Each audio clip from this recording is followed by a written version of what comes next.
Aku pulang ke tanah air lebih awal dari yang dijadwalkan. Di bandara, aku melihat suamiku menunggu. Baru saja aku hendak menghampirinya, seorang wanita hamil tiba-tiba berlari dan memeluknya erat seraya berkata, "Sayang, aku dan bayi kita kangen sekali sama kamu." Tepat pada saat itu, pandangan kami bertiga bertemu di udara. Suamiku dan wanita itu membeku, wajah mereka pucat pasi karena terkejut. Sambil menyeret koper bututku, aku melangkah keluar dari terminal kedatangan Bandara Internasional Soekarno-Hatta. Angin dingin awal musim penghujan menyapu wajahku, membuat tubuhku menggigil. Namun, di dalam hatiku, berkobar api hangat yang tak terlukiskan. Selama 2 tahun terakhir, aku menjadi tenaga kerja wanita di negeri orang, melakukan segala macam pekerjaan kasar mulai dari mencuci piring hingga mengemas barang di gudang pendingin. Sedikit demi sedikit, aku mengumpulkan rupiah dan mengirimkannya ke Indonesia. Akhirnya, aku, Ratna Sari Dewi, telah kembali. Aku sengaja mengubah tiket pesawatku 2 hari lebih awal untuk memberi kejutan pada suamiku, Baskara Wijoyo, sebagai perayaan ulang tahun pernikahan kami yang kelima. Selama penerbangan yang panjang dan melelahkan, aku tidak bisa tidur. Tanganku terus meraba-raba foto pernikahan kami yang usang di dalam dompet, membayangkan betapa bahagianya Baskara saat melihat istrinya muncul tiba-tiba di depan rumah.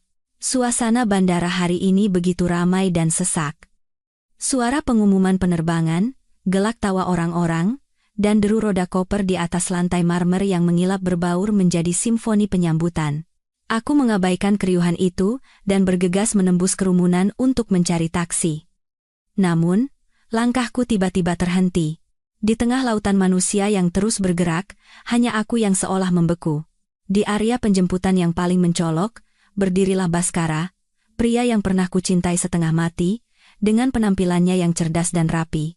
Mantel panjang hitam yang ia kenakan adalah hasil jerih payahku mengumpulkan uang lembur musim dingin lalu, yang kukirimkan tanpa kusisakan sepeser pun untuk diriku sendiri. Namun, bukan penampilannya yang gagah yang membuat jantungku berdebar kencang.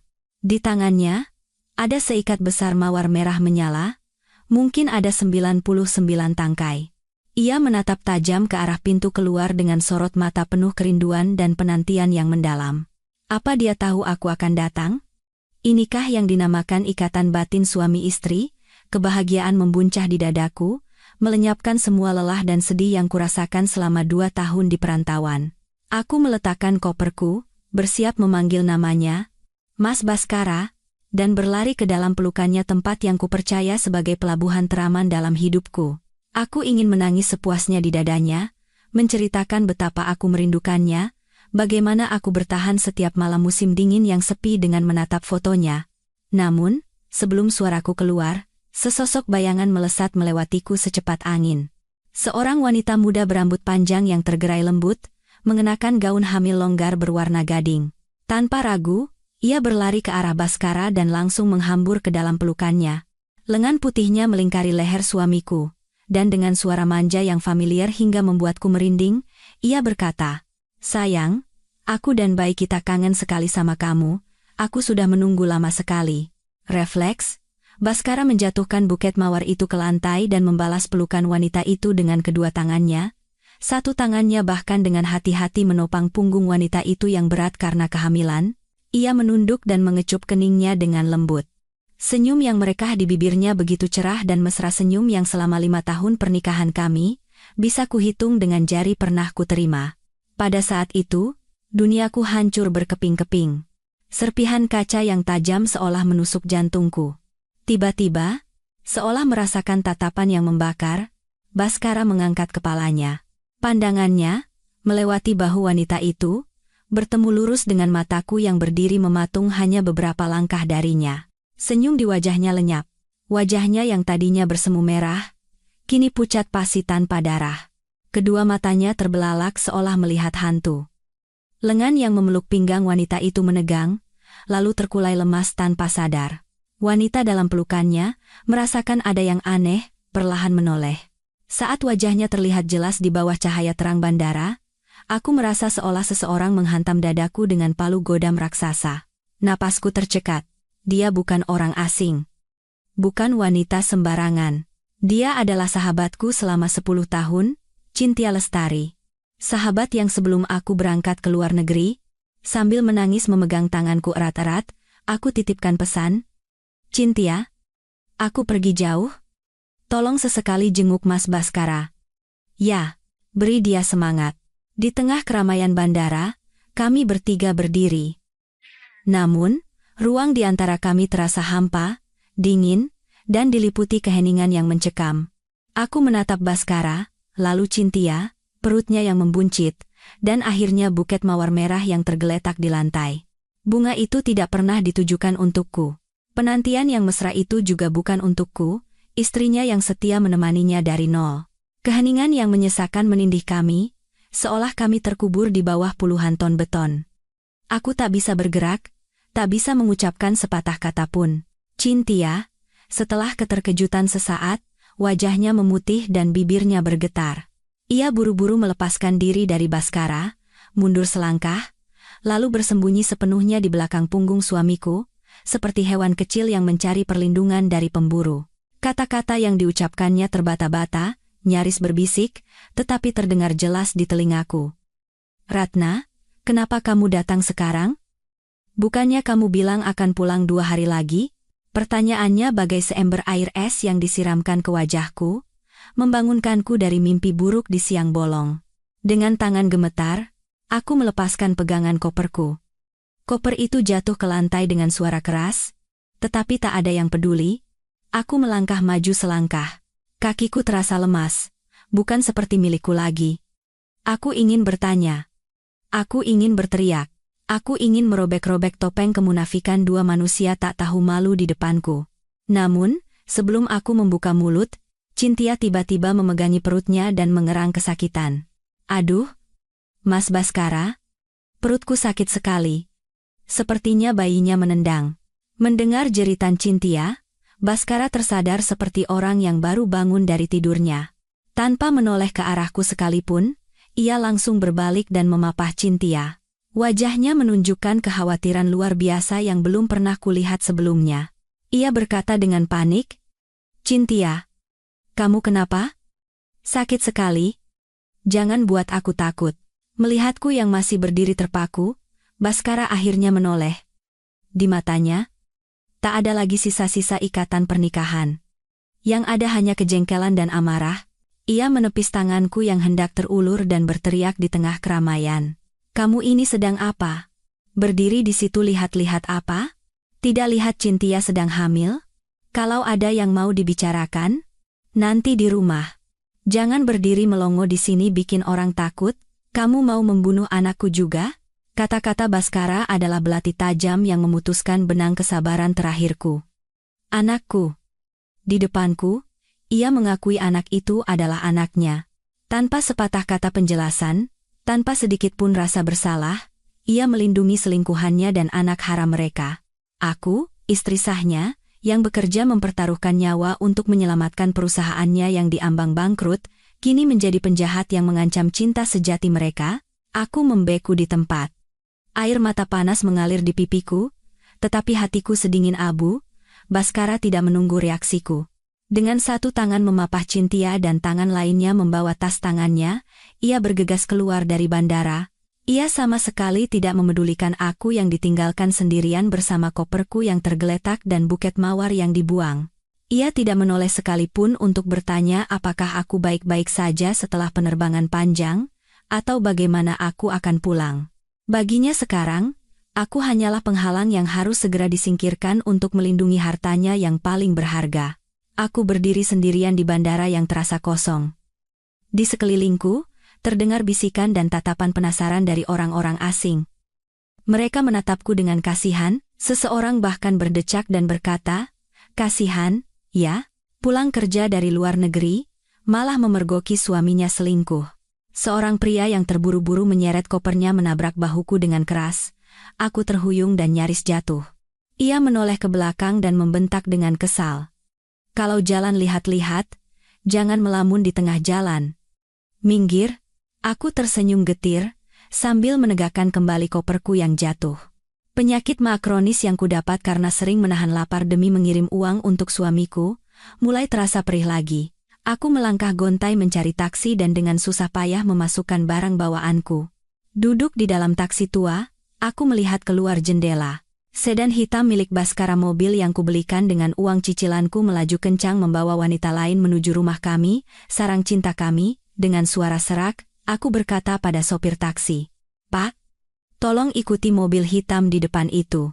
Sopir itu melirikku dari kaca spion dengan tatapan khawatir, tetapi tidak bertanya apa-apa dan diam-diam menginjak gas. Aku menyandarkan kepalaku di kaca jendela yang dingin, menatap kota yang mulai bermandikan cahaya gemerlap.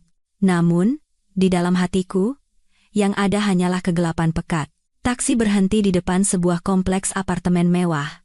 Apartemen yang tahun lalu kubeli dengan menjual tanah warisan orang tuaku di kampung. Aku menyebutnya istana kami, tempat yang kubanggakan sebagai saksi kami menua bersama. Namun sekarang, berdiri di depan pintu yang familiar, tanganku gemetar hebat hingga tak bisa memasukkan kunci dengan benar. Bahkan sebelum pintu terbuka, suara tawa riang terdengar dari dalam. Suara kebahagiaan itu bagai jarum yang menusuk-nusuk hatiku yang berdarah. Aku mendorong pintu dan melangkah masuk. Pemandangan di depanku membuatku membeku di tempat. Koper di tanganku jatuh ke lantai dengan bunyi gedebuk. Ruang tamu luas yang dulu setiap sudutnya, mulai dari gorden hingga vas bunga, kupilih sendiri dengan penuh cinta, kini berubah menjadi seperti penitipan bayi. Di mana-mana, ada sterilizer botol susu, kereta dorong, dan tumpukan kardus susu formula impor yang mahal. Bau parfum pria bercampur dengan bau susu formula, menciptakan aroma pengkhianatan yang asam dan memuakan. Baskara sedang duduk di sofa berwarna krem. Di tangannya ada sebatang rokok yang sudah terbakar separuh. Ia mengembuskan asap dengan santai. Tepat di sampingnya, Cynthia duduk merapat. Ia sedang mengupas jeruk dan menyuapkannya sepotong demi sepotong ke mulut Baskara. Melihatku, senyum di bibir Cynthia menegang, tetapi ia tidak bangkit atau menunjukkan rasa takut. Ia hanya menyandarkan dirinya lebih dalam ke dada Baskara, menatapku dengan mata berkaca-kaca seolah aku adalah penyusup ilegal di rumahku sendiri. Baskara mematikan rokoknya di asbak dan menatapku. Tak ada sedikit pun rasa bersalah di matanya.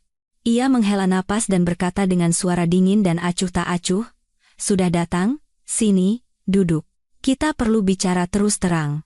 Karena sudah sampai begini, aku juga tidak mau sembunyi-sembunyi lagi." Dengan langkah yang terasa seberat timah, aku duduk di seberang mereka. Di rumahku sendiri, aku merasa seperti orang asing. Baskara menatapku sekilas, lalu beralih ke Cynthia. Tatapannya pada Cynthia penuh dengan kelembutan yang sudah lama tidak kuterima. Ia membuka mulut. Aku dan Cynthia saling mencintai. Selama 2 tahun kamu di luar negeri, kamu hanya gila kerja mencari uang. Kamu terlalu kuat, terlalu mandiri. Di sampingmu, aku merasa tertekan, aku tidak merasa seperti seorang pria. Tapi Cynthia berbeda. Dia membuatku merasakan kehangatan sebuah rumah. Dia wanita yang butuh dilindungi. Aku tertawa. Tawa kering seperti daun yang remuk, kehangatan rumah, meniduri sahabat istrimu dan menghamilinya saat istrimu bekerja banting tulang di negeri orang itu yang kau sebut kehangatan rumah. Baskara, di mana nuranimu? Baru saat itu Cynthia angkat bicara. Suaranya bergetar, dan air mata mulai mengalir deras. "Ratna, maafkan aku. Aku tahu aku salah padamu, tapi cinta tidak bisa disalahkan. Kan? Aku tidak sengaja merebut suamimu. Aku hanya ingin melahirkan anak untuk Mas Baskara. Aku tidak butuh status. Yang penting anakku punya ayah. Aku rela menjadi orang kedua." Sambil berbicara, Cynthia berlutut di lantai, merangkak ke arahku, dan mencoba meraih tanganku. "Tolong, jangan salahkan Mas Baskara. Ini semua kemauanku. Dia sangat kesepian tanpamu. Aku hanya ingin mengisi kekosongan itu." Aku menarik tanganku seolah tersengat api. Rasa sakit yang luar biasa melilit perutku melihat ketidakberdayaan sahabat 10 tahunku. Penyakit maaku yang parah, ditambah dengan guncangan mental yang hebat, membuat pandanganku berkunang-kunang. Aku memegangi perutku dan ambruk ke lantai. Dalam kesadaranku yang memudar, aku masih bisa mendengar suara Baskara berteriak pada Cynthia. "Cynthia, bangun. Jangan berlutut di depan wanita seperti itu. Dia tidak pantas menerima itu darimu." Aku tersadar oleh bau desinfektan yang menyengat. Saat membuka mata, Langit-langit rumah sakit yang putih berputar-putar di depan mataku. Rasa sakit di perutku sudah mereda, tetapi luka di hatiku masih menganga. Setiap tarikan napas terasa nyeri. Ketika aku mencoba bergerak, tanganku menyentuh tangan orang lain di samping tempat tidur. Aku terkejut dan menoleh. Aku berharap itu Bhaskara. Aku berharap semua ini hanyalah mimpi buruk dan suamiku ada di sisiku, mengkhawatirkanku. Tapi bukan. Yang duduk di sana adalah Mas Dimas. Dimas Nugraha, seniorku di universitas. Pria yang selalu diam-diam membantuku setiap kali aku kesulitan dengan tugas kuliah. Pria yang menatapku dengan mata sedih saat aku memberinya undangan pernikahanku. Melihatku sadar, Mas Dimas buru-buru membantuku duduk. Matanya penuh kekhawatiran. "Ratna, kamu sudah sadar? Jangan banyak bergerak dulu," kata dokter. "Kamu mengalami pendarahan lambung karena stres dan kelelahan ekstrem. Apa yang terjadi sampai kamu jadi begini?" Aku menatap Mas Dimas dan melihat sekeliling kamar rumah sakit yang dingin. "Mas, kenapa ada di sini? Suamiku mana?" Mas Dimas ragu sejenak, lalu menghela napas dan berkata pelan. "Saat kamu pingsan, ponselmu terjatuh dan sepertinya otomatis menelepon nomor terakhir di panggilan keluar. Kebetulan, sore tadi aku meneleponmu untuk menanyakan apa kamu sudah tiba di Indonesia. Aku mendengar suara ribut dan rintihanmu di seberang sana, jadi aku curiga dan langsung ke rumahmu. Saat aku tiba, pintu apartemenmu terbuka lebar, dan kamu tergeletak di lantai. Suamimu dan wanita itu sudah tidak ada." Air mata panas kembali mengalir. "Saat aku pingsan, mereka meninggalkanku.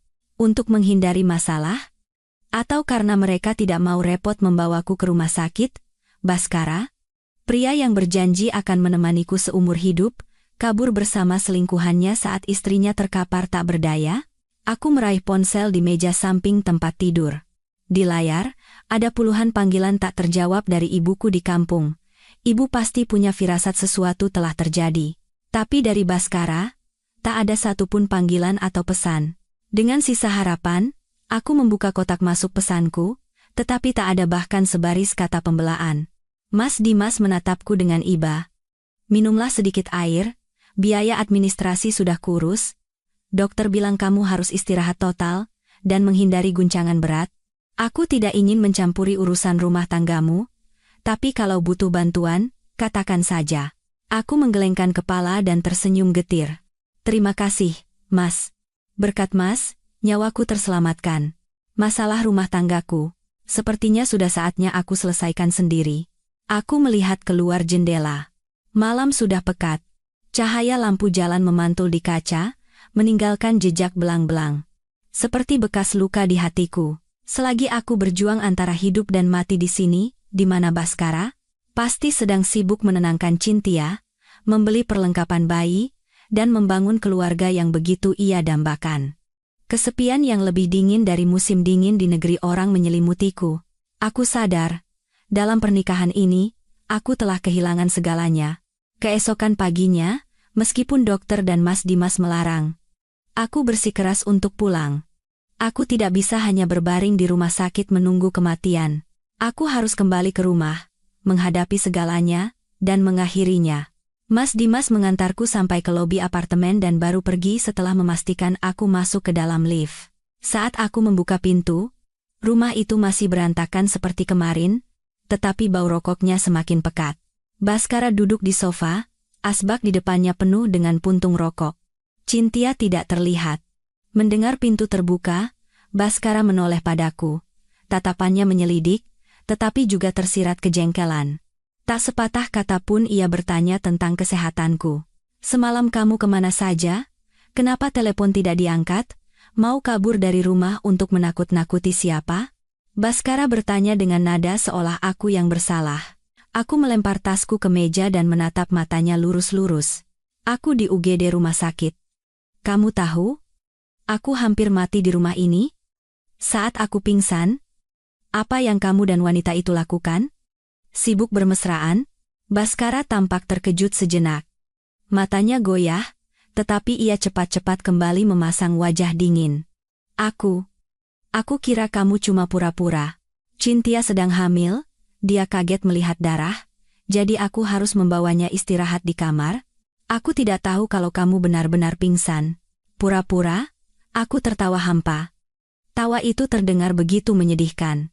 Baskara, kita sudah hidup bersama selama 5 tahun. Aku bekerja mempertaruhkan nyawa selama 2 tahun untuk menghidupimu. Dan di matamu, nyawaku hanya sebuah sandiwara? Tepat pada saat itu, pintu kamar tidur terbuka. Cynthia keluar. Ia mengenakan piyama sutra merah kesayanganku yang kubeli saat bulan madu. Sambil mengelus perutnya, ia berkata dengan suara manja dan wajah mengantuk. Mas Baskara, bayinya nendang lagi. Masuk sini dong, ajak dia ngobrol. Melihatku, Cynthia pura-pura terkejut dan bersembunyi di belakang Baskara. Oh, Ratna sudah pulang. Maaf. Ya, aku tidak punya baju ganti. Jadi aku pinjam piyamamu. Kamu tidak marah? Kan? Ketidakbermaluannya melampaui imajinasiku. Tidak cukup merebut suami dan rumahku, sekarang ia mengenakan piyamaku dan pamer di depanku. Baskara memeluk pinggang Cynthia dan menatapku dengan tatapan menantang. Sudah cukup. Cynthia sedang mengandung anakku. Dia butuh ketenangan. Cuma karena satu piyama, jangan jadi egois begitu. Egois? Aku mengulangi kata itu. Rasa pahit memenuhi mulutku. Ya? Aku yang egois? Kalian berdua yang mulia? Cinta kalian yang agung? Kalau begitu, kalian berdua yang agung, silakan keluar dari rumahku sekarang juga. Cynthia mulai terisak, air matanya dengan cepat membasahi bahu Baskara. Ratna, aku tahu aku salah. Tapi aku benar-benar mencintai Mas Baskara. Cinta kami tulus. Tolong jangan pisahkan kami. Aku tidak butuh status. Biarkan aku merawat Mas Baskara di sini saja. Melihat drama murahan di depanku, aku merasa mual. Cinta sejati, cinta yang dibangun di atas pengkhianatan, kebohongan, dan penderitaan orang lain, berani mereka sebut tulus? Aku langsung masuk ke kamar, mengambil koper lain, dan mulai mengemasi pakaianku. Aku akan pergi. Bukan sebagai pecundang yang melarikan diri, tetapi untuk mempersiapkan perang. Perang untuk merebut kembali semua yang menjadi milikku, tanpa kurang 1 rupiah pun. Aku menyewa sebuah kamar hotel kecil di dekat sebuah firma hukum sebagai tempat tinggal sementara. Kamar sempit itu berbau apek. Jauh berbeda dengan apartemen mewah dan nyaman yang telah kurawat dengan sepenuh hati. Anehnya, bernapas di sini terasa jauh lebih lega. Tak ada bau rokok pengkhianat, tak ada bau parfum murahan selingkuhannya, dan yang terpenting, aku tak perlu melihat sandiwara kebahagiaan mereka yang munafik dan memuakan. Aku menelepon Mas Dimas, meminta rekomendasi seorang detektif swasta yang bisa dipercaya. Mas Dimas ragu sejenak, menasihatiku untuk menjaga kesehatan terlebih dahulu, sebelum akhirnya setuju. Aku tahu ia mengkhawatirkanku. Tetapi satu-satunya obat yang membuatku bertahan saat ini adalah kebencian. Aku tidak boleh tumbang, setidaknya, tidak sebelum melihat kedua manusia itu membayar perbuatan mereka. Malamnya, aku duduk di depan laptop. Cahaya biru dari layar menyinari wajahku yang tirus. Aku membuat akun Instagram palsu dengan nama seperti Kalon Ibu Bahagia, dan mengirim permintaan mengikuti kepada Cynthia. Aku tahu betul sifatnya yang suka pamer dan haus pujian. Ia tidak akan melewatkan kesempatan mendapat pengagum baru. Benar saja, kurang dari 15 menit, ia menerima permintaanku. Masuk ke akun Cynthia, aku seolah memasuki dunia lain. Ia memang memblokir akun asliku, tetapi akunnya terbuka untuk publik. Yang kulihat adalah lautan foto mesra dan tulisan-tulisan manis yang memuakkan. Bahagia itu dicintai dan dimanja setiap hari olehnya. Tak peduli apa kata dunia, yang penting kita bersama. I love you, sayang, dan calon bayi kita. Cinta sejati, love of my life, couple goals. Foto yang diunggah bersama tulisan itu adalah foto tangan Baskara menggenggam erat tangannya. Di jari Cynthia, tersemat cincin berlian yang berkilauan. Cincin yang sama yang pernah Baskara katakan padaku ia beli untuk investasi. Ternyata, untuk disematkan di jari selingkuhannya. Semakin aku menggulir ke bawah, semakin sesak dadaku. Foto Baskara sedang bekerja, Baskara sedang tidur, foto punggungnya yang diambil diam-diam saat di dapur. Foto-foto yang diambil tepat pada saat aku bekerja membungkuk di gudang pendingin, dengan tangan pecah-pecah karena kedinginan. Saat aku makan mie instan untuk menghemat uang, mereka makan di restoran mewah dan berlibur. Terima kasih cintaku sudah membuatkan bubur sumsum untuk kita berdua. Suamiku memang selalu perhatian meskipun sibuk. Aku melihat foto semangkuk bubur sumsum hangat. Aku teringat saat aku sakit dan tidak bisa bergerak, Baskara hanya membelikanku bubur instan dan buru-buru berangkat kerja. Perbandingan itu menyulut api kebencian di dalam diriku. Aku mengambil tangkapan layar setiap postingan, setiap komentar pujian dari teman-temannya, setiap foto bukti perselingkuhan mereka yang tak tahu malu. Lalu, aku menyimpannya di sebuah folder bernama Hari Pengadilan. Bukti-bukti ini, bersama dengan riwayat transaksi bank yang sedang kukumpulkan melalui pengacaraku, akan menjadi peluru yang menghancurkan topeng pengusaha sukses dan cinta sejati mereka. Di kegelapan kamar hotel, aku duduk diam seperti hantu. Aku tidak menangis lagi, air mata wanita yang dikhianati telah mengering. Yang tersisa hanyalah perhitungan dingin seorang istri yang akan merebut kembali hak-haknya. Ingin menikmati kebahagiaan di atas penderitaanku? Kita lihat saja, seberapa lama kebahagiaan itu akan bertahan setelah uang dan kehormatan mereka lenyap. 2 hari kemudian, sebuah pesan masuk dari Baskara. Singkat dan dingin, sama seperti sikapnya padaku beberapa hari terakhir. Datang ke Cafe X. Aku dan Cynthia mau menyelesaikan masalah ini denganmu. Jangan menghindar lagi, kita selesaikan secepatnya. Aku tertawa sinis. Menghindar, yang sedang menghindari tanggung jawab dan akal sehat bukanlah aku, tapi dia. Aku merias wajahku tipis untuk menutupi kepucatan, mengenakan gaun hitam yang elegan, dan berangkat ke tempat yang dijanjikan. Cafe X adalah tempat kencan pertama kami. Tempat di mana aku dengan naifnya percaya pada cinta abadinya. Sekarang, di tempat yang sama, aku datang untuk mengakhiri segalanya. Baskara dan Cynthia sudah ada di sana. Tapi hari ini, mereka tidak datang berdua. Di samping Cynthia, duduk seorang wanita parubaya dengan blos motif bunga yang mencolok dan riasan tebal yang norak. Ia sedang menyeruput jus jeruk sambil mengamati sekeliling. Pergelangan tangannya penuh dengan gelang emas berkilauan yang jelas-jelas dibeli dengan uang Baskara. Melihatku masuk, Baskara tetap memasang wajah dingin, bahkan tidak berniat untuk berdiri. Cynthia bersandar pada Baskara, matanya sembab seolah baru saja menangis, memainkan perannya dengan sempurna sebagai korban yang ditindas oleh istri sah. Wanita parubaya itu Ibu Ratih. Ibu Cynthia meletakkan gelas jusnya dengan keras dan menatapku dari atas ke bawah dengan bibir mencibir. Suara melengkingnya menggema, "Oh, ini toh yang katanya istri pertama yang baru pulang dari luar negeri. Dilihat-lihat kasihan juga, ya. Tapi memangnya kamu apakan anak saya sampai dia ketakutan begitu?" Aku menarik kursi di seberang mereka dan duduk dengan tenang. "Selamat siang, Mas Baskara dan Cynthia. Ibu ini pasti ibunya Cynthia, ya? Saya kira ini masalah kita bertiga. Ada urusan apa ibu datang kemari?" Mendengar kata-kataku, Ibu Ratih menggebrak meja. Pengunjung meja sebelah terkejut. Lehernya berurat saat ia berteriak, "Urusan apa katamu?" "Tentu saja membela hak anakku. Kamu itu sudah 2 tahun meninggalkan suami, tidak menjalankan kewajiban sebagai istri. Anakku, Cynthia. Kasihan melihat suamimu kesepian, jadi dia merawatnya. Apa yang salah? Sekarang anakku sudah mengandung cucu penerus keluarga ini. Bukannya berterima kasih, kamu malah mau mengusirnya." Baskara, bukannya menghentikan kekasaran mertuanya, malah menimpali. Ucapan ibu benar. Cynthia sudah terlalu banyak menderita. Meskipun dia bilang tidak butuh status, aku tidak bisa membiarkannya menderita lagi. Aku memanggilmu hari ini untuk memberitahumu. Kita cerai. Rumah dan aset akan kuberikan sedikit sebagai uang pesangon untuk mengganti masa mudamu. Aku tersenyum miring. Ketidakbermaluan manusia-manusia ini sungguh di luar dugaanku. Mau kasih berapa? 10 juta? 20 juta? Semurah itukah masa muda dan jerih payahku? Saat itu, Cynthia angkat bicara. Suaranya bergetar memohon. "Ratna, aku tahu kamu marah, tapi perkataan ibuku benar. Hidupku sudah sangat menyedihkan. Aku lahir sebagai anak haram, seumur hidup diejek karena tidak punya ayah.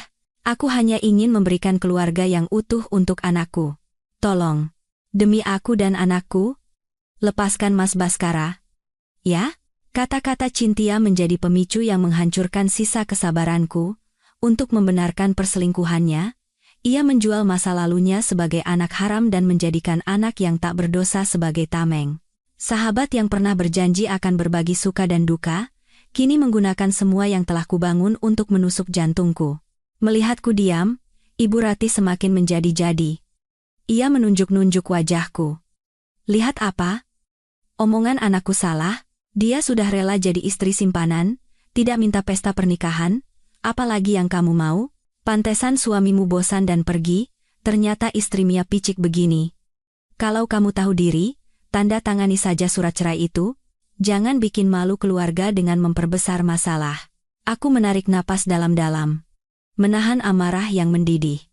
Lalu, aku berdiri dan tanpa kata mengayunkan tanganku, menampar pipi Cynthia dengan keras. Plak! Suara tajam itu menggema di seluruh kafe. Saking kerasnya tamparanku, wajah Cynthia sampai berpaling dan jejak 5 jari yang merah membekas jelas di pipi putihnya. Kafe seketika hening, semua mata tertuju pada kami.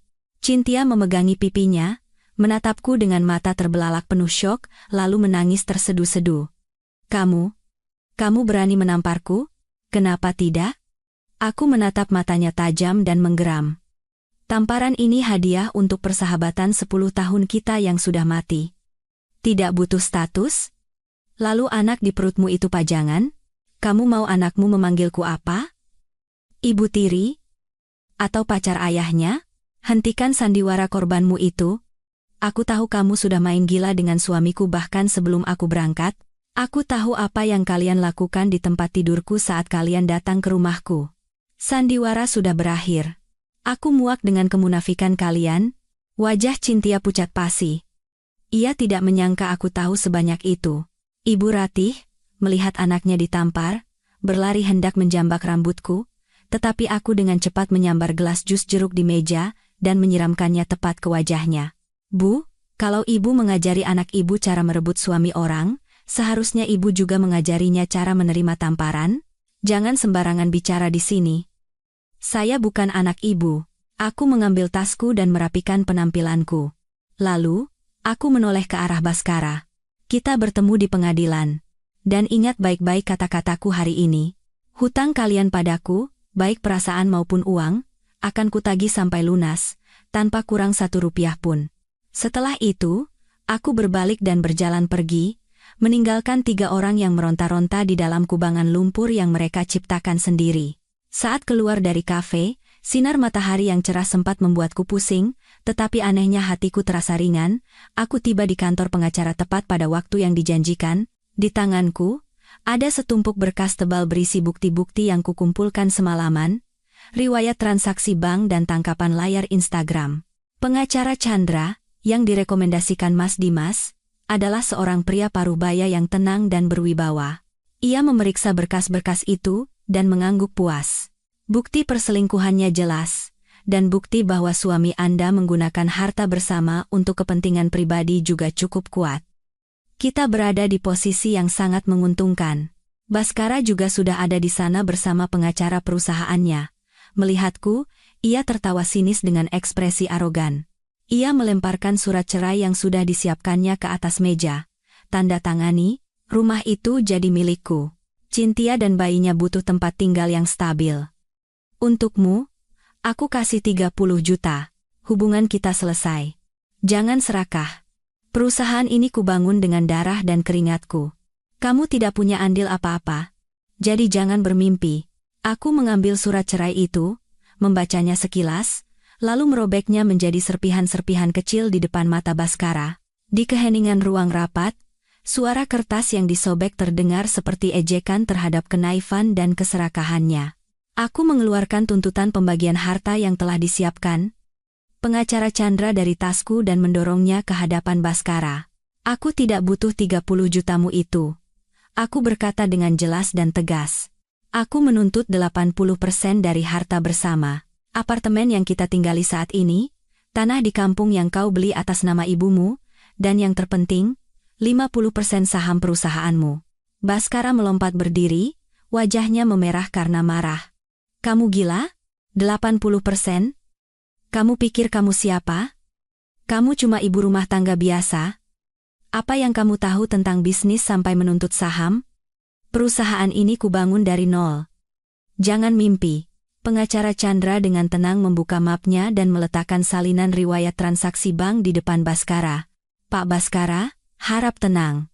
Menurut bukti yang kami miliki, modal awal perusahaan sebesar 1 miliar rupiah 5 tahun lalu adalah uang yang ditransfer dari rekening orang tua Ibu Ratna.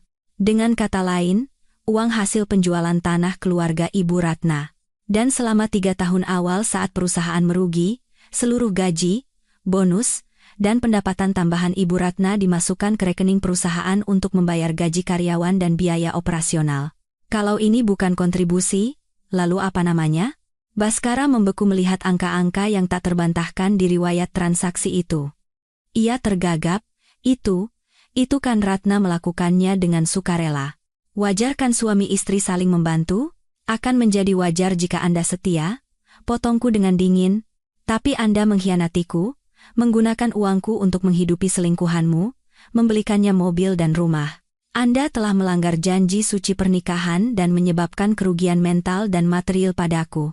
Jika Anda tidak menyetujui tuntutan ini, aku akan menuntutmu atas kasus perselingkuhan, penipuan, dan penyembunyian aset. Saat itu, bukan hanya uang yang akan hilang, tapi juga kehormatanmu. Dan karena memalsukan tanda tanganku di surat pinjaman, kamu bisa dipenjara. Pikirkan baik-baik. Baskara menatapku kosong, seolah baru pertama kali melihat istri yang selama ini ia remehkan. Di matanya, bukan lagi penghinaan, melainkan ketakutan. Ia tahu aku tidak main-main. Tanpa memberinya kesempatan untuk pulih, aku melancarkan serangan berikutnya. Kabar bahwa Baskara Wijoyo berselingkuh dengan sahabat istrinya dan mengusir istri yang telah berkorban untuknya menyebar seperti badai di perusahaannya. Aku tidak menyebarkannya secara langsung, aku hanya secara tak sengaja membocorkan beberapa foto dan cerita kepada seorang karyawati yang terkenal suka bergosip, yang pernah kubantu di masa lalu. Hanya dalam semalam, grup chat internal perusahaan meledak, foto-foto Cynthia datang ke kantor dengan perut buncit, kemesraan mereka yang terang-terangan di kantor, semua muncul kembali dan diinterpretasikan dengan sudut pandang yang sama sekali baru. Ya ampun. Wanita yang sering datang ke kantor itu, si Cynthia, ternyata sahabatnya Bu Ratna. Kok bisa setega itu? Ya, pantesan akhir-akhir ini Pak Baskara boros banget beli tas-tas mahal, ternyata semuanya pakai uang kiriman Bu Ratna. Bergaya jadi pengusaha sukses, ternyata hidup dari keringat istri. Memalukan, dengar-dengar Bu Ratna kerja keras di luar negeri untuk menutupi kerugian perusahaan. Begitu perusahaan stabil, istrinya malah dibuang dan selingkuhannya dibawa masuk. Manusia tidak tahu berterima kasih. Bisikan-bisikan itu bergema di mana-mana, dari pantry, lift, hingga toilet. Setiap kali Cynthia muncul di kantor dengan perut buncitnya untuk pamer, ia tidak lagi menerima tatapan iri atau cemburu. Yang ada hanyalah tatapan menghina dan tawa sinis di belakang punggungnya. Suatu kali, saat Cynthia menunggu lift, ia berpapasan dengan sekelompok karyawati, salah satu dari mereka sengaja berkata dengan suara keras. Teman-teman, aku kemarin baca artikel di internet, ada tuh perempuan yang merebut suami sahabatnya, terus berlagak kayak dia istri sahnya. Apa ya sebutannya? Oh, pelakor berkedok sahabat. Atau ular berbisa. Kelompok itu tertawa terbahak-bahak. Wajah Cynthia memerah padam, ia menunduk dalam-dalam saat masuk ke dalam lift. Ia hanya pandai berakting lemah di depan pria. Di hadapan cemoohan publik, ia hanyalah sosok yang pengecut dan menyedihkan. Citra Baskara sebagai suami teladan dan penyayang keluarga yang telah lama ia bangun, mulai retak parah. Mitra bisnisnya pun mulai mendengar desas-desus itu. Mereka menatap Baskara dengan curiga. Bisakah seorang pria yang tidak bisa menjaga kesetiaan pada istri yang menemaninya dari nol dipercaya sebagai mitra bisnis? Kontrak-kontrak yang hampir ditandatangani tiba-tiba ditunda, dan telepon dari klien semakin jarang. Baskara mulai merasakan tekanan dari opini publik. Harga dari pengkhianatannya tidak hanya mengancam rumah tangganya, tetapi juga bisnis yang menjadi pertaruhan hidupnya. Sebelum opini di kantor mereda, tsunami yang lebih besar dan kejam menerjang. Pedang bermata dua paling tajam di era ini, media sosial, mulai beraksi. Salah satu teman lama Cynthia, di kampung halamannya mungkin muak dengan pameran kebahagiaan palsunya di internet.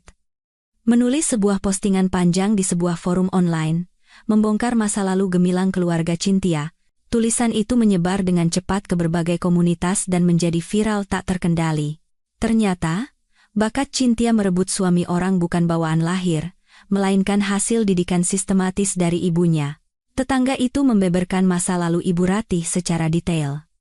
Ibu Ratih dulunya juga seorang pelakor profesional yang menghancurkan rumah tangga seorang pengusaha kaya di desa mereka, mengusir istri sah dan anak-anaknya. Namun, karma berlaku. Saat pria itu bangkrut, ia juga dicampakkan dan harus kembali ke rumah orang tuanya sambil mengandung Cynthia.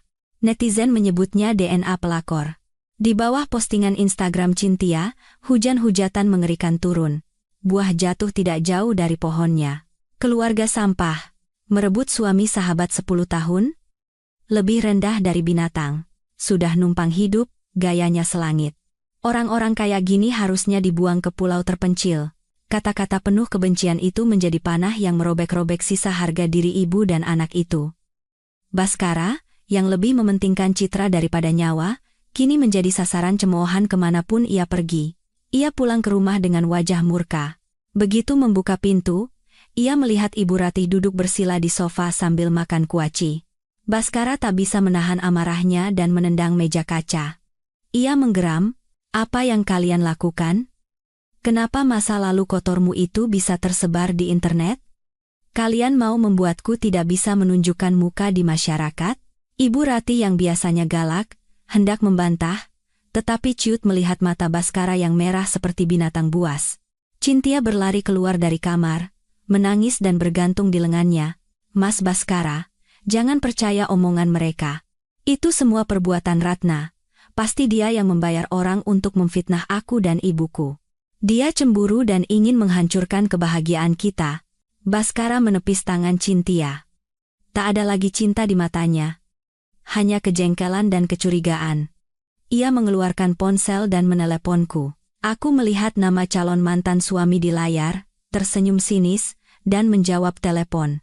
"Ratna, perbuatan licik apa yang kamu lakukan di internet?" teriak Baskara. "Kamu bayar orang untuk mencemarkan nama baik keluarga Cynthia? Kamu mau membunuh mereka perlahan-lahan? Kamu tidak punya hati nurani?" Aku menjawab dengan suara ringan seperti angin. "Mas Baskara, kita sudah hidup bersama 5 tahun. Apa aku terlihat seperti orang yang punya waktu untuk itu? Daripada mengurusi orang lain, lebih baik aku mengurusi hidupku sendiri." Kebenaran itu memang menyakitkan. Bangkai yang ditutupi, baunya akan tercium juga. Daripada menelepon dan menyalahkanku, lebih baik tanyakan lagi pada ibu mertuamu yang terhormat itu, seberapa gemilang masa lalunya. "Oh, dan selamat ya, atas gelar menantu pelakor yang membanggakan itu." Aku menutup telepon sebelum ia sempat melontarkan makian lebih lanjut. Aku tahu, benih kecurigaan dan kebencian telah mulai tumbuh di hati Baskara. Cinta sejati yang begitu ia agung-agungkan hanyalah istana pasir yang dibangun di atas fondasi yang busuk. Cukup satu ombak kecil untuk meruntuhkannya. Perang media sosial hanyalah perang psikologis. Pukulan mematikan yang sebenarnya ada pada masalah finansial. Pengacara Chandra meneleponku. Ia telah mendapatkan bukti bahwa 6 bulan lalu, Baskara memalsukan tanda tanganku untuk mengambil pinjaman sebesar 2 miliar rupiah dari bank. Ia bilang uang itu untuk ekspansi bisnis, tetapi kenyataannya digunakan untuk membeli sedan mewah yang ia pakai sekarang dan membiayai gaya hidup mewah Cynthia. Aku memanggil Baskara ke sebuah kafe. Kali ini, hanya kami berdua. Baskara datang terlambat 15 menit. Wajahnya sangat tirus, janggutnya tidak terawat, pakaiannya kusut. Ia bukan lagi sosok CEO yang gagah. Ia lebih mirip pecundang yang berusaha mempertahankan sisa harga dirinya. Aku meletakkan sebuah map tebal di atas meja dan mendorongnya ke arahnya. Tanda tangani surat cerai ini. Sesuai kesepakatan awal, 80% aset dan 50% saham perusahaan menjadi milikku. Baskara tertawa sinis, membuang rokoknya ke lantai dan menginjaknya. Masih bermimpi? Ya? Sudah kubilang, 30 juta. Tidak lebih. Kalau tidak mau, gugat saja. Perang di pengadilan butuh waktu bertahun-tahun. Kita lihat saja siapa yang lebih lelah. Aku diam-diam mengeluarkan selembar kertas lain dari map dan meletakkannya dengan tenang di depannya. Itu adalah hasil analisis keaslian tanda tangan dan salinan kontrak pinjaman bank. Lihat baik-baik, kataku dengan suara pelan namun tegas. Ini bukti kamu memalsukan tanda tanganku untuk meminjam 2 miliar. Kamu menjaminkan aset bersama tanpa persetujuanku dan memalsukan tanda tangan. Ini adalah kejahatan penipuan dan pemalsuan dokumen. Dengan jumlah sebesar ini, kamu bisa dipenjara 12-20 tahun, Mas Baskara. Wajah Baskara pucat pasi. Tangannya yang memegang kertas itu bergetar hebat. Ia tahu betul bahwa itu asli. Ia mengangkat kepalanya menatapku. Matanya penuh ketakutan. Ratna, kamu mau memenjarakanku? Kita pernah jadi suami istri. Suami istri? Aku tertawa hampa. Saat kamu memeluk Cynthia dan mengusirku dari rumah, apa kamu ingat kata suami istri? Pilihannya ada 2. Pertama, tanda tangani surat cerai ini sesuai syaratku. Dengan begitu, meskipun hanya jadi boneka, kamu masih bisa mempertahankan posisi CEO dan kebebasanmu. Kedua, aku serahkan surat gugatan ini ke polisi. Kamu masuk penjara, perusahaan bangkrut, dan selingkuhanmu yang cantik itu harus menjengukmu di tahanan. Baskara menundukkan kepalanya ke meja, memeganginya dengan kedua tangan. Bahunya bergetar. Ia sadar. Tidak ada lagi jalan keluar. Ia telah meremehkan tekad seorang wanita yang telah ia dorong ke tepi jurang. Bisnisnya, kehormatannya, kebebasannya, semuanya ada di tanganku. 10 menit kemudian, Baskara mengangkat kepalanya dengan mata merah. Ia mengambil pulpen dan dengan tangan gemetar menandatangani surat pengalihan aset dan kesepakatan cerai. Tanda tangannya tampak kasar dan kaku. Seolah sedang mengiris dagingnya sendiri. Hebat kamu, Ratna, desis Baskara sambil mendorong surat-surat itu ke arahku. Kamu menang. Tapi jangan sombong dulu.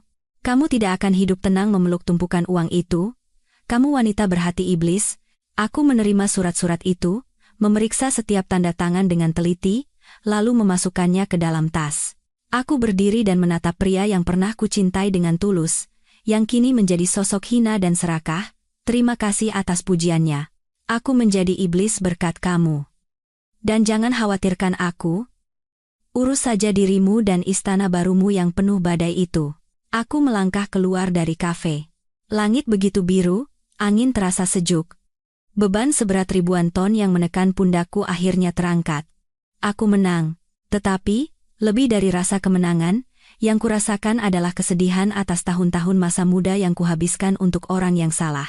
Pada hari putusan cerai diketuk di pengadilan, hujan deras tiba-tiba turun seolah hendak membersihkan debu masa lalu. Aku dan Baskara keluar dari gedung pengadilan, masing-masing memegang salinan akta cerai. Kami resmi menjadi orang asing. Cynthia sudah menunggu di depan pintu dengan payung. Perutnya yang buncit terlihat jelas di balik gaun longgarnya. Melihat Baskara keluar, ia berlari menghampiri, memeluk lengannya dengan posesif, dan menatapku dengan tatapan penuh kemenangan. Di mata Cynthia, perceraian Baskara denganku adalah sebuah kemenangan gemilang. Ia berpikir, kini ia telah menjadi Nyonya Wijoyo seutuhnya, masuk ke dalam keluarga kaya, dan akan memiliki seluruh harta Baskara. Tanpa tahu bahwa keluarga kaya itu kini hanyalah cangkang kosong, dan pria di sampingnya berada di ambang kebangkrutan. Aku berhenti sejenak, menatap pasangan sempurna yang dibangun di atas kebohongan itu, lalu aku tersenyum. Senyum ringan penuh iba. Selamat. Ya? Akhirnya cinta sejati kalian berbuah manis. Semoga langgeng sampai kakek nenek. Baskara mendengus dan membuang muka. Ia mengerti sindiran di balik ucapanku. Tetapi Cynthia tidak. Ia membusungkan dada sambil mengelus perutnya, dan menyahut ketus, terima kasih, tidak usah khawatir. Aku akan 100, 1000 kali lebih baik merawat Mas Baskara, dan anak kami daripada kamu. Sekarang kamu sudah dapat uang, jangan lagi berkeliaran di depan kami, pergi sana. Aku menatap Cynthia dan menggelengkan kepala. Cynthia, kamu masih saja naif. Kuharap cinta kalian cukup hebat untuk bertahan hidup hanya dengan minum air putih di masa depan. Pegang erat-erat angsa emasmu itu, jangan sampai dia jatuh. Setelah itu, aku membuka payung merah terangku dan melangkah tegas menembus hujan. Suara hak tinggiku berderap ringan. Aku tidak menoleh ke belakang, tetapi aku bisa merasakan tatapan marah Cynthia dan keheningan Bhaskara yang mematikan. Aku meninggalkan mereka hadiah terakhir. Hadiah berupa kebenaran kejam yang akan segera mereka hadapi. Di dalam taksi menuju apartemen baruku, aku menatap tetesan air hujan yang mengalir di kaca jendela. 5 tahun pernikahan, 10 tahun persahabatan. Semuanya berakhir dengan selembar kertas tipis. Bohong jika aku bilang tidak sakit. Tapi rasa sakit ini perlu, seperti mengangkat tumor ganas untuk menyelamatkan tubuh. Mulai sekarang, aku akan hidup untuk diriku sendiri, tidak akan lagi berkorban untuk seseorang yang tidak berharga. Segera setelah proses perceraian selesai, aku menjalankan tahap berikutnya dari rencanaku. Menjual apartemen mewah yang pernah menjadi istana kami dan kini menjadi sarang pengkhianatan.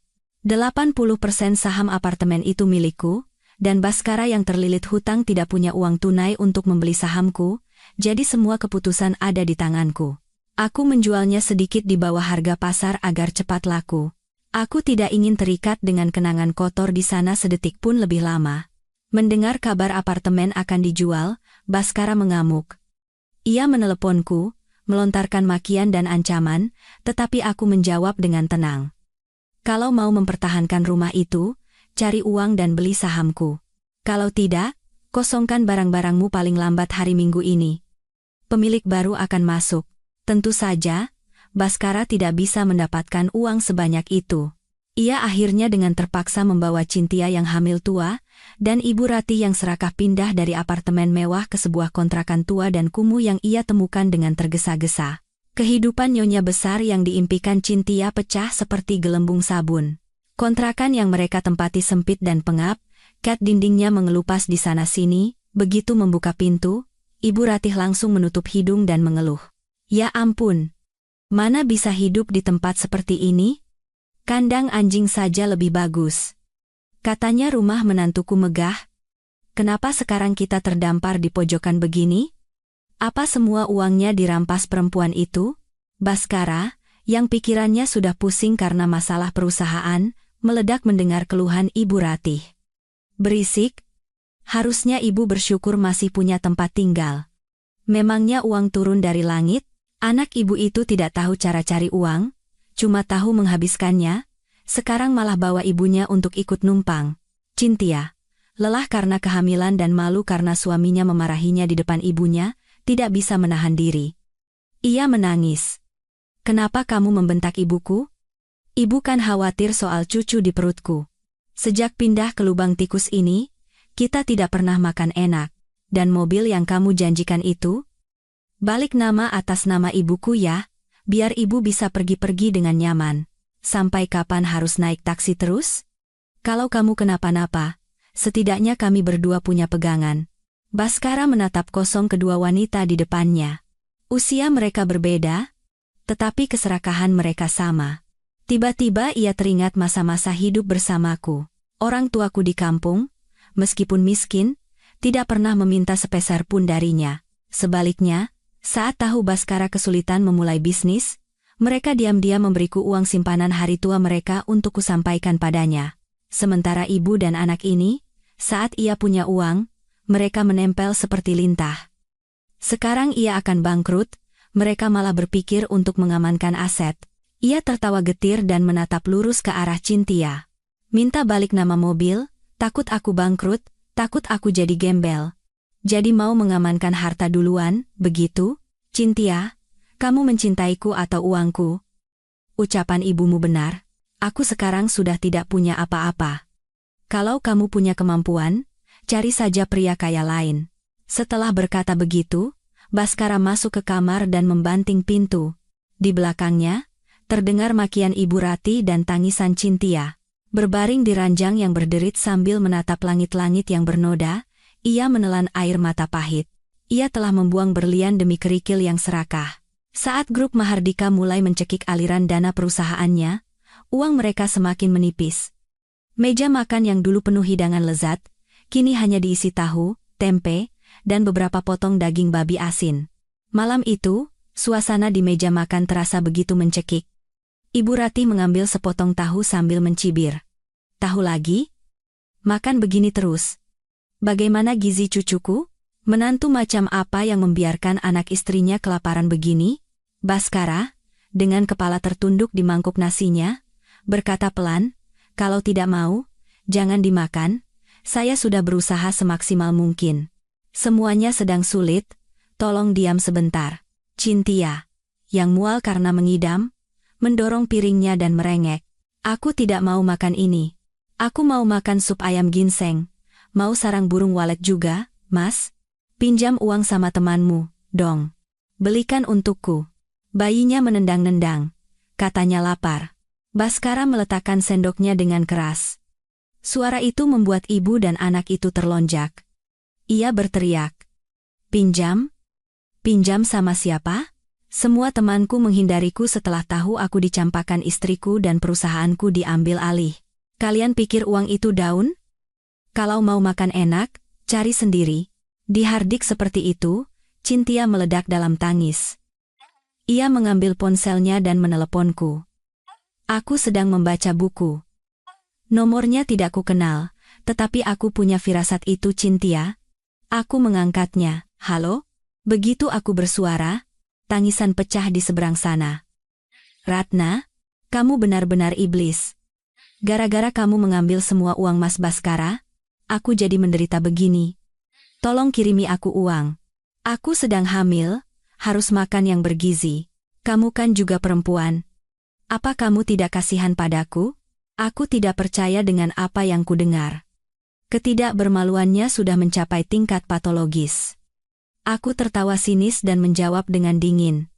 Cynthia, kamu salah sambung. Aku bukan ibumu, bukan juga lembaga amal.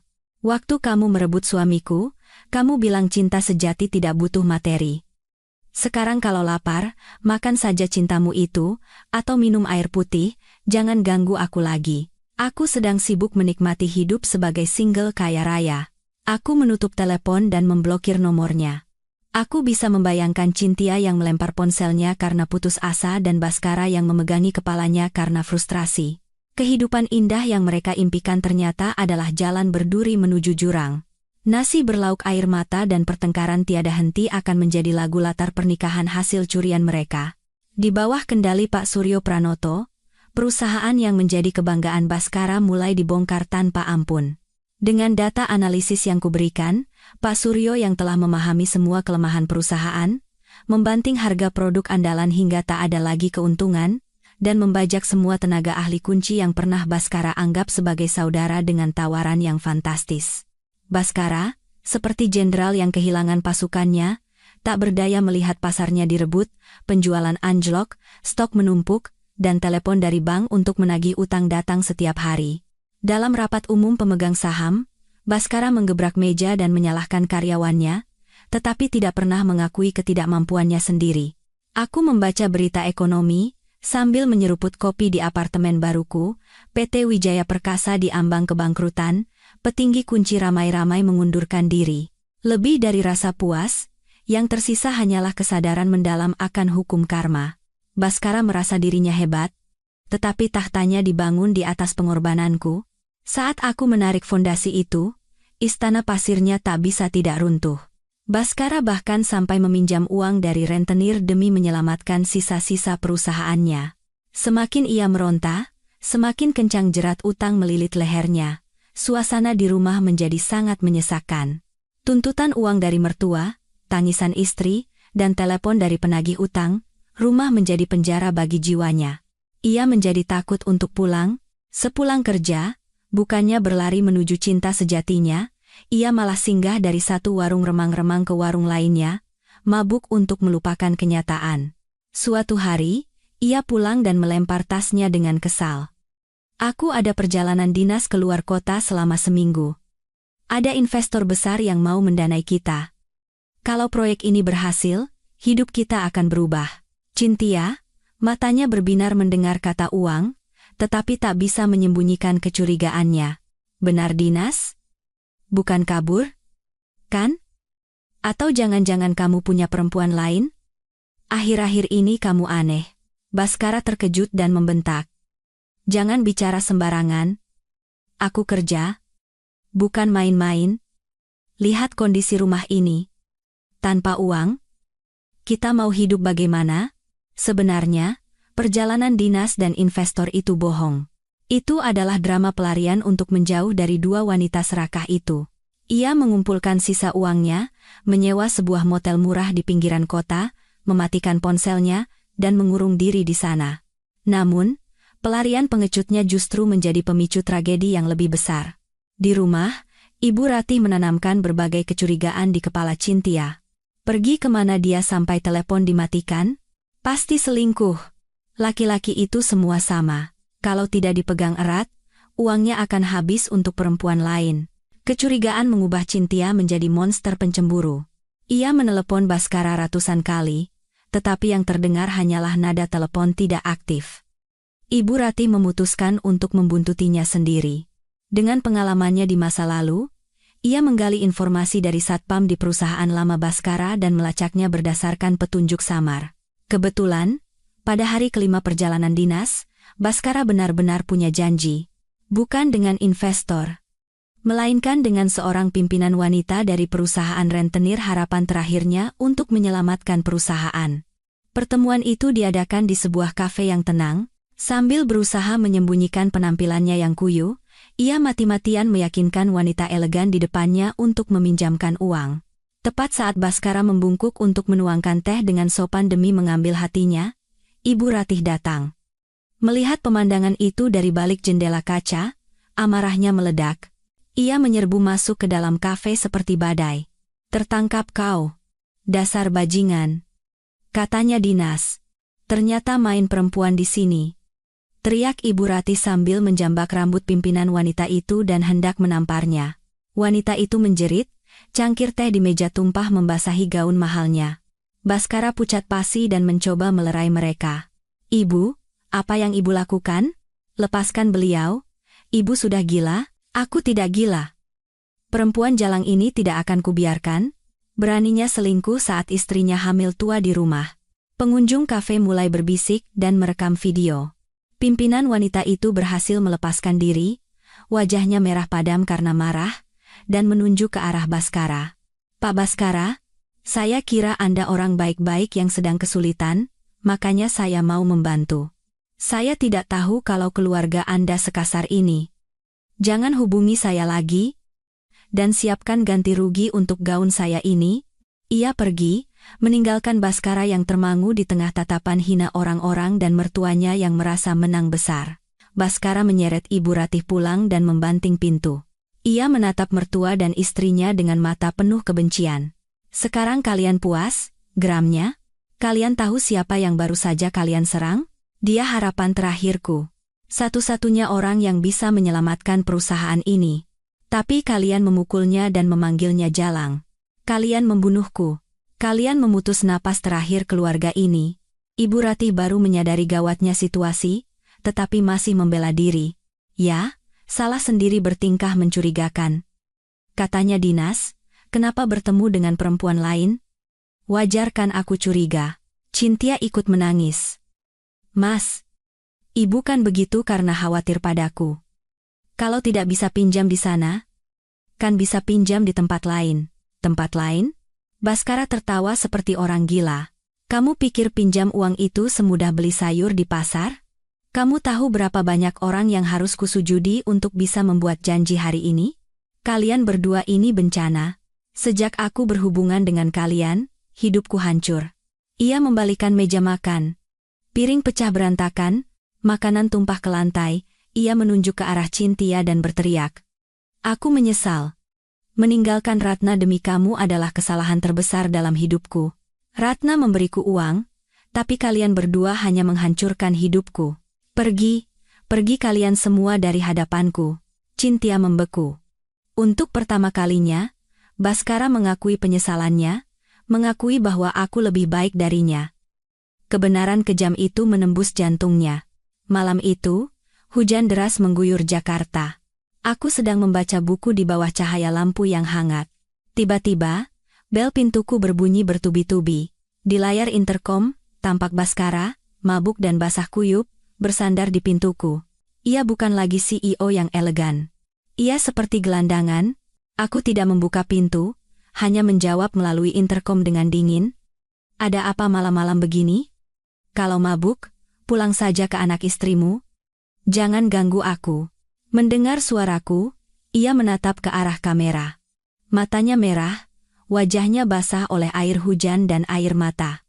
Ratna, aku salah. Aku menyesal.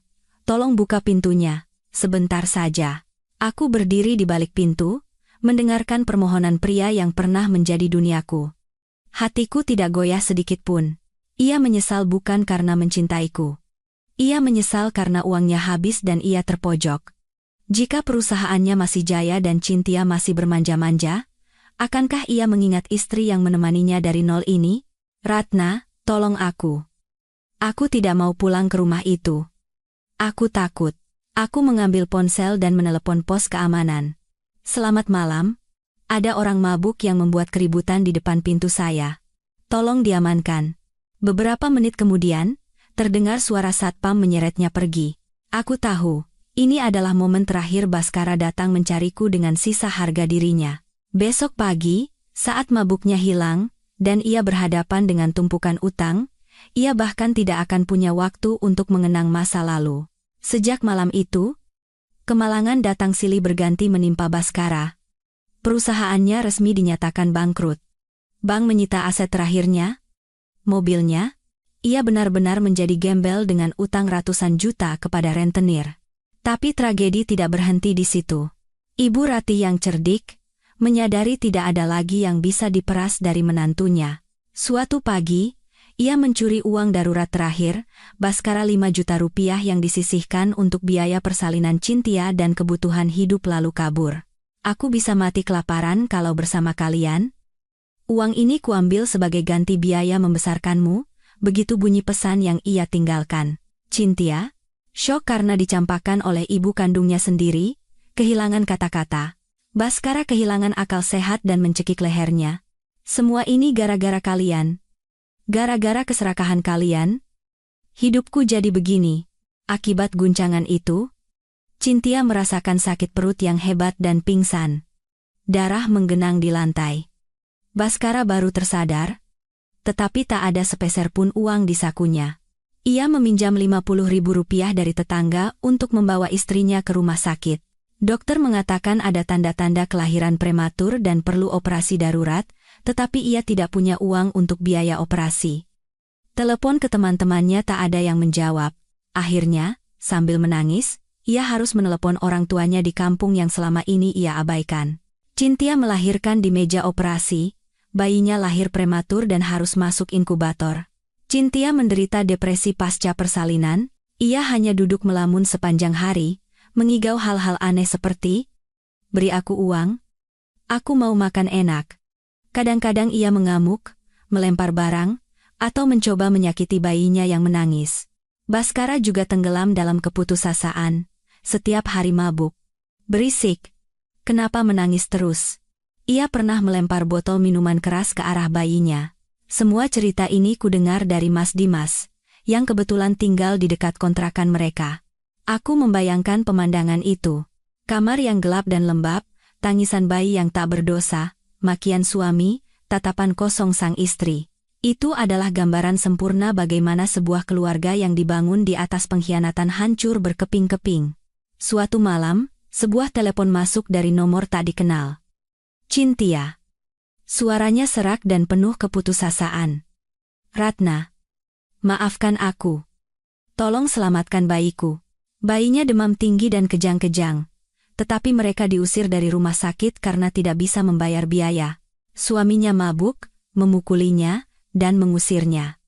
Ia sedang menggendong bayinya, berteduh dari hujan di bawah emperan rumah sakit.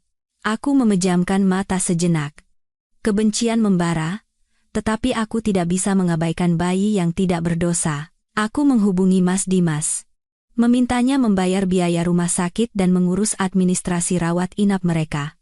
Dia meneleponku, satu-satunya orang dengan sisa nurani di dunia yang telah ia khianati. Itu pasti hukuman batin yang lebih menyakitkan daripada ribuan makian. Nyawa bayinya terselamatkan, tetapi tragedi mereka belum berakhir. Tekanan yang terus-menerus membuat jiwa Cynthia benar-benar hancur. Suatu sore, ia meninggalkan bayinya yang tertidur di kamar dan pergi dari rumah. Ia ditemukan di atas sebuah jembatan layang. Ia menatap ke bawah sambil bergumam, "Maafkan ibu, nak." Akhirnya, ia dirawat di rumah sakit jiwa. Baskara mendengar kabar istrinya masuk rumah sakit jiwa saat sedang mabuk di sebuah warung. Ia berlari ke rumah sakit. Melihat istrinya terikat di tempat tidur sambil tertawa histeris, ia hancur lebur. Ia pulang ke rumah kosong, menggendong bayinya yang basah dan menangis, lalu meraung sejadi-jadinya. Keluarga yang ia perjuangkan dengan mengorbankan segalanya, hancur total. Istrinya gila, anaknya sakit, dan rumahnya lenyap. Waktu berlalu. Hampir setahun sejak hari-hari penuh badai itu, hidupku telah berada di jalur yang tenang dan cemerlang. Suatu sore di akhir musim kemarau, aku sedang mengemudi di pusat kota Jakarta dan berhenti di lampu merah. Tiba-tiba, mataku tertuju pada seorang pria di sepeda motor butut yang berhenti di jalur sebelah. Ia mengenakan seragam platform pengiriman makanan yang warnanya sudah pudar. Tubuhnya kurus kering, kulitnya legam terbakar matahari. Sambil menunggu lampu hijau, ia buru-buru mengunyah sepotong roti kering. Itu Baskara. Meskipun ia tampak 10 tahun lebih tua dan keanggunan masa lalunya telah terkubur debu, aku masih bisa mengenalinya. CEO yang dulu mengendarai sedan mewah, kini bekerja sebagai kurir pengantar makanan untuk menghidupi istri yang sakit dan anak yang masih kecil. Seolah merasakan tatapanku, ia menoleh. Saat empat mata kami bertemu, terhalang oleh kaca mobil, ia membeku. Roti di tangannya jatuh ke aspal. Matanya penuh dengan keterkejutan, rasa malu, dan kehinaan. Ia buru-buru menundukkan kepala, menarik helmnya lebih dalam, dan melesat pergi bahkan sebelum lampu lalu lintas berganti hijau. Aku menatap punggungnya yang bungkuk menghilang di telan keramaian. Tak ada lagi kebencian, yang ada hanyalah rasa iba pada orang asing. Ia sedang membayar harga atas kesalahannya, harga yang panjang dan sangat mahal. Hari ini, aku berdiri di atas panggung besar sebuah konferensi teknologi internasional. Sebagai kepala proyek aplikasi bioteknologi untuk pertanian, berkelanjutan proyek yang kumulai dengan seluruh uang hasil penjualan rumah dan saham perusahaan, aku menerima penghargaan inovator tahun ini. Sambil memegang trofi kristal yang berat, aku menatap ke arah penonton. Aku telah melewati badai, terperosok ke dalam lumpur pengkhianatan, dan bangkit kembali dengan kekuatanku sendiri. Di antara penonton, mataku bertemu dengan tatapan hangat Mas Dimas. Ia tersenyum lembut dan mengacungkan jempolnya padaku. Di masa-masa tersulitku, ia selalu diam-diam ada di sisiku. Mungkin, jika luka di hatiku sudah sembuh total, aku akan membuka hatiku sekali lagi dan siap menerima kebahagiaan itu. Setelah acara penghargaan selesai, aku melangkah keluar. Langit Jakarta cerah tanpa awan, biru dan tinggi. Aku menarik napas dalam-dalam. Aroma kebebasan dan kesuksesan yang manis memenuhi dadaku. Diriku 2 tahun yang lalu, wanita yang mengorbankan segalanya untuk suami, sudah tidak ada lagi. Aku sadar, seorang wanita tidak perlu menjadi bayang-bayang seseorang, tidak perlu berkorban secara buta untuk dicintai. Kebahagiaan yang paling kokoh adalah kebahagiaan yang dibangun dengan kebijaksanaan, kemampuan, dan harga diri sendiri.